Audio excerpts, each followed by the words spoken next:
the first media consulting podcast, The Business Chronicle. Welcome back, everyone. I am excited and delighted to introduce to you Damian Mandola. He's the owner of Mandola's Italian Kitchen. And in today's episode, we're going to dive into the minds, like we always do, of successful business owners, discover their aha moments, key decisions that really led them to their success. And with that being said, we're going to jump right in because Damian's got a lot of information to provide to our listeners today. So, Damian, how are you, sir? I'm doing well, Didier. Doing well. Thank you. Thank you for having me on. You're very, very welcome. So we're going to dive right into it, get to know a little bit about your background.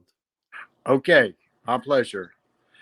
I was born and raised in Houston, Texas, grandson of Sicilian immigrants. I was the youngest of 14 grandchildren. And was really happy that now that I look back on it, that I got to know my grandparents a little bit, know a little bit about my heritage. I've visited Sicily many times, and it just really completes you as you. Absolutely. Yeah.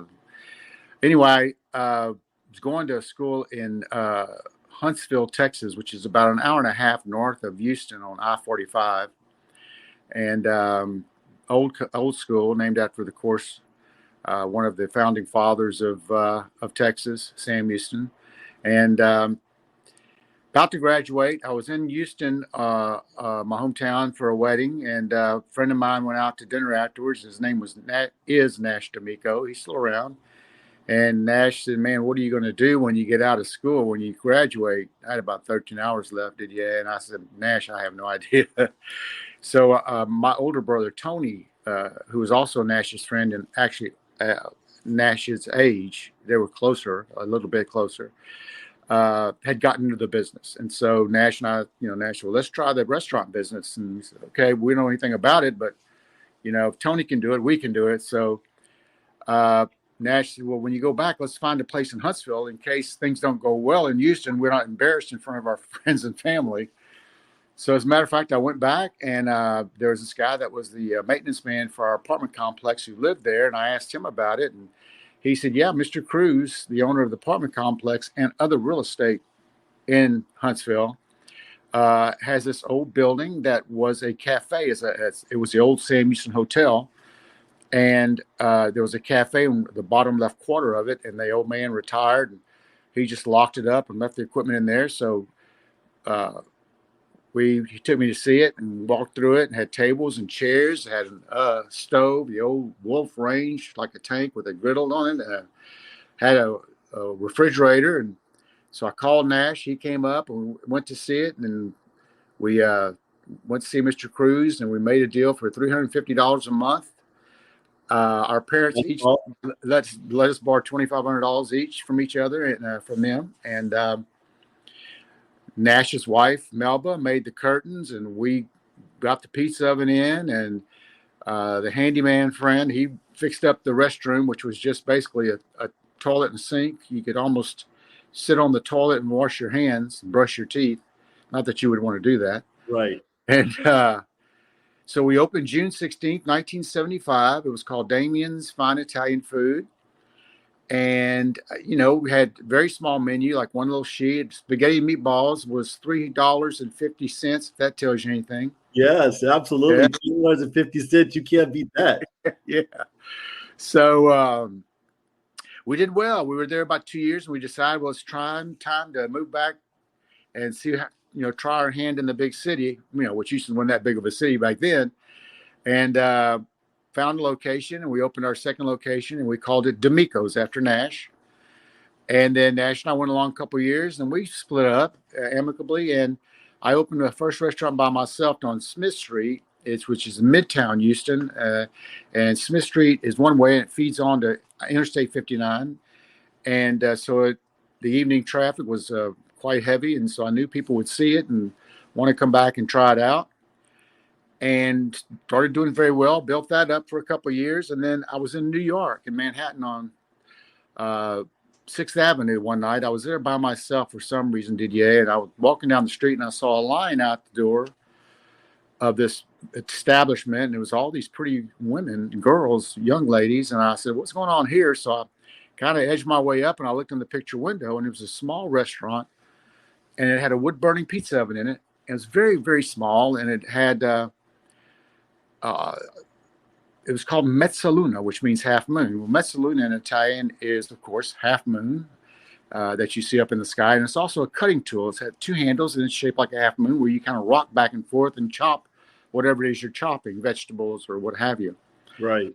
And they had those hanging from the ceiling and moons hanging from the ceiling. And the reason for all the good looking girls was all the waiters were these handsome men, young men from Italy, good looking guys. And so the girls were sitting there, you know, checking them out. So I sat at the little pizza bar there and just fell in love with it. I had seen wood burning pizza ovens in Italy before, but just never knew I could get one in the United States. And so on the way back home, I made a menu, and I added some things to it. You know, I added some pasta dishes that I love, and then I added some a pizza, and of course, and then I added steaks because we're in Texas. I put in a wood burning grill. I didn't put it in, but I featured it.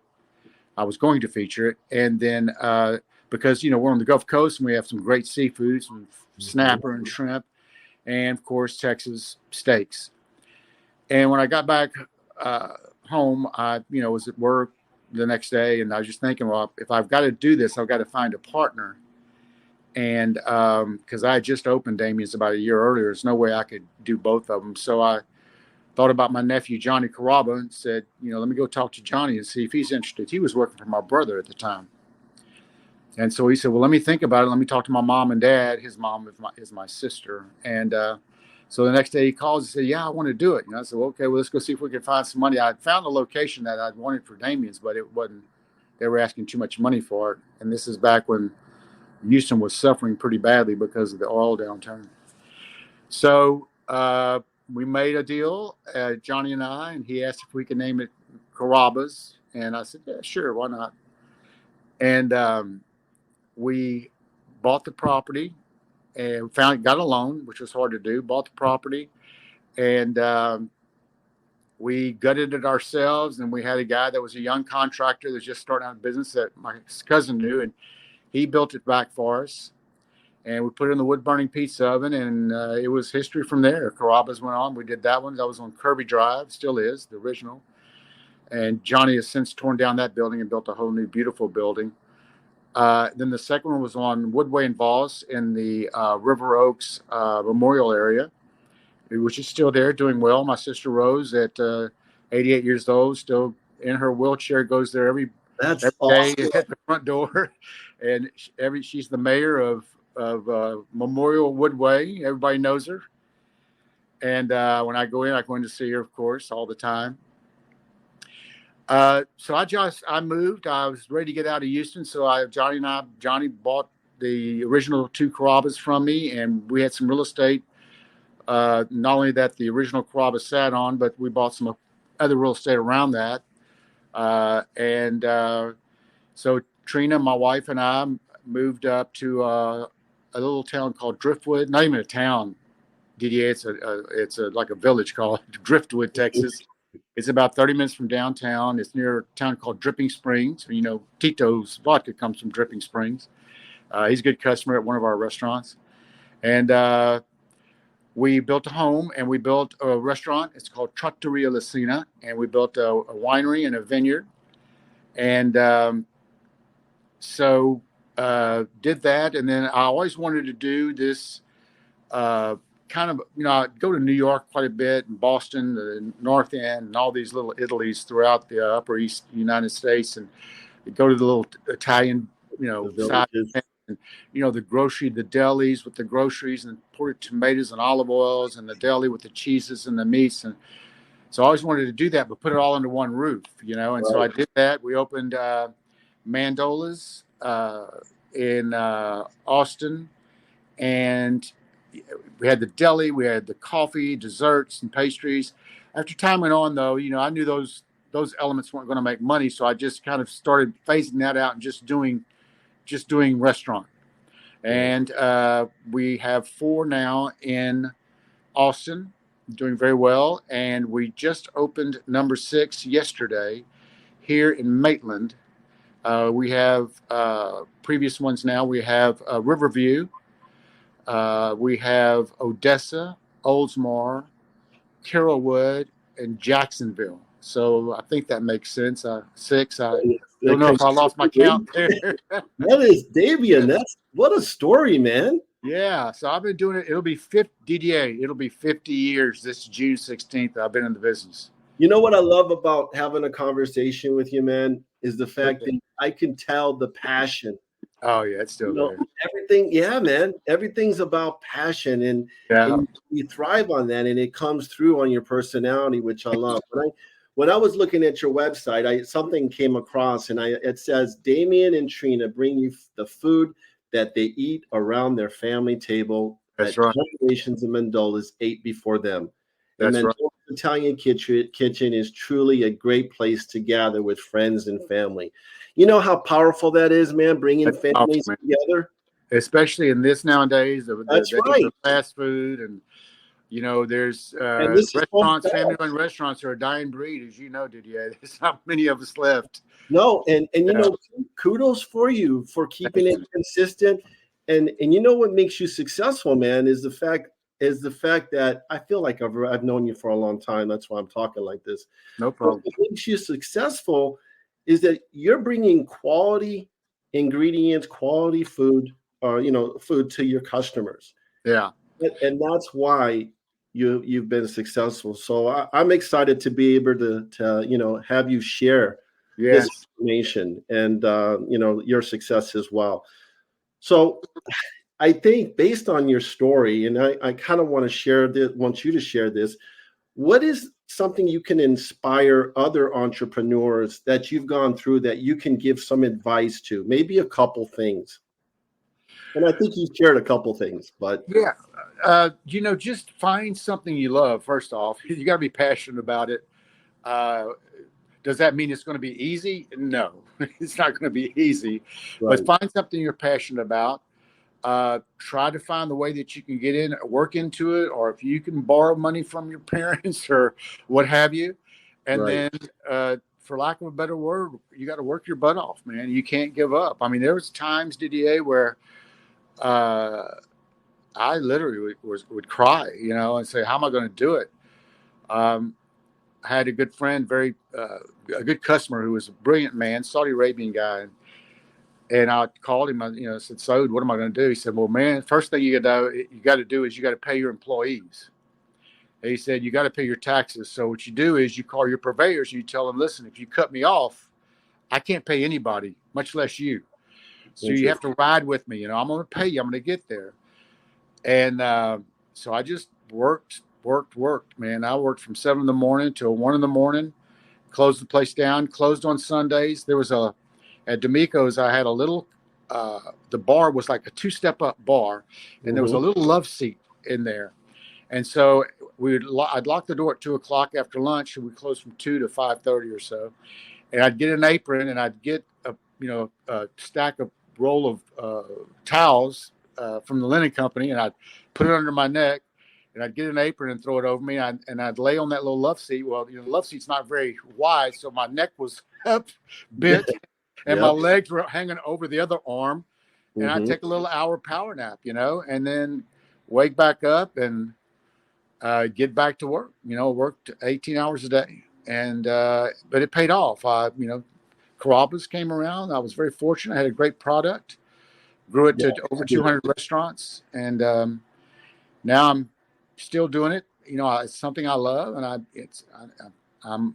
I don't know. I just love it. I love getting up and I love going in the morning and, seeing your people and seeing people and trying to help them thrive. And they ask me the same questions you're asking me. How do you do it? And I want to own my own business. How do I start? And I just love them through it. They're good guys. I jumped behind the line yesterday. This one guy and we just opened, and he's trying to twirl the pasta in the saute pan and make it stack up real nice and pretty and twisting it. I said, listen, Chris, we don't have time for that. You got to get the food out. There's going to be a line of tickets over here. They're going to be 20 deep.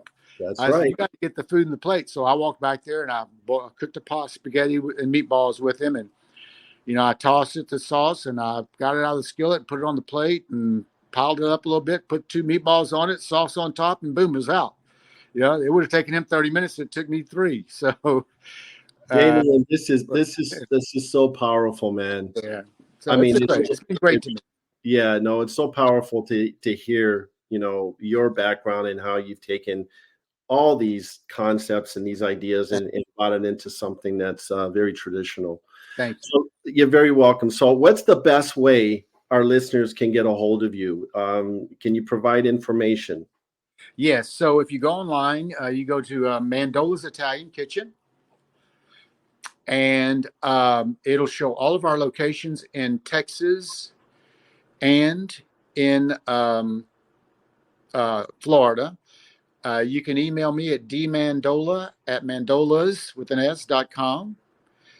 But go online, check it out. If you're going to the Texas area, the Austin area, there's a link to our full service restaurant that I was telling you about. That's in Driftwood. It's about 30 minutes from downtown Austin, and it's called Trattoria, Trattoria, which means a family-run restaurant in Italy.